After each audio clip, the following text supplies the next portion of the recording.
Member for Fisher. Speaker, my question is to the Minister for Urban Infrastructure. Will the minister explain to the House the importance of restoring the rule of law to construction sites, ensuring hard-working Australians are getting value for money on major infrastructure projects? Is the minister aware of how these benefits might be threatened?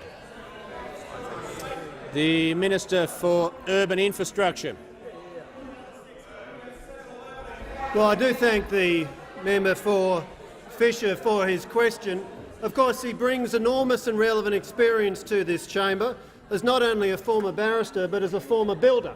And he is absolutely right to ask about the rule of law on construction sites, Mr Speaker, because in 2016-17 the Commonwealth Government will invest some $9 billion on transport infrastructure, and we are determined to get value for money on behalf of taxpayers. Now, unfortunately, the construction sector is marked by aggressive union activity, and as Master Builders Queensland has noted, a unionised worksite can add up to 30% of the cost of construction, and that's what comes from thuggery and criminality and corruption on building sites. Tricks like sudden walk-offs in the middle of concrete pours that the CFMEU is so fond of, Mr Speaker.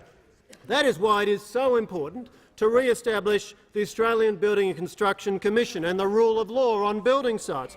But I'm asked if there is any threat to this approach, and it turns out, Mr Speaker, that there are some in this place who take a different view to the coalition about the role of unions on major infrastructure programs, who are happy, in fact, for dodgy union officials to get whatever they can out of the companies building the projects. Let me quote from the Trade Union Royal Commission, which describes the approach of one union on the Eastlink Tunnel project in Melbourne.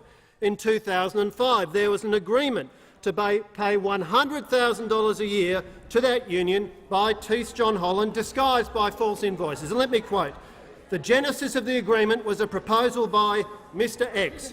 I say Mr X, Mr Speaker, in deference to your rulings, a proposal by Mr X to Stephen Sass in late 2004 that the joint venture provide financial support to the AWU in relation to the dedication of an organiser of the project. Now, the report also says that a Mr Caesar Mellum, who we can think of as Mr X's little mate, assumed primary conduct of the negotiation.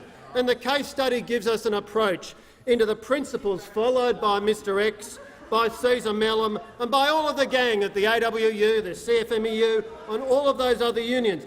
We might call it the render unto Caesar what is Caesar's principle, because that is really the approach. When you look at the evidence given on oath, it seems that Mr X and Caesar and all the gang took a very expansive view of what is Caesar's. Clean event where Caesar and Mr X and the gang picked up $25,000 a year. ACI, 3 instalments of $160,000. Chiquita mushrooms, and of course Caesar felt that what should be rendered unto Caesar was to be appointed as a Labor member of the Victorian Upper House. Who was it who was named first on his nomination form? It was, of course, Mr X, our old friend, the Leader of the Opposition.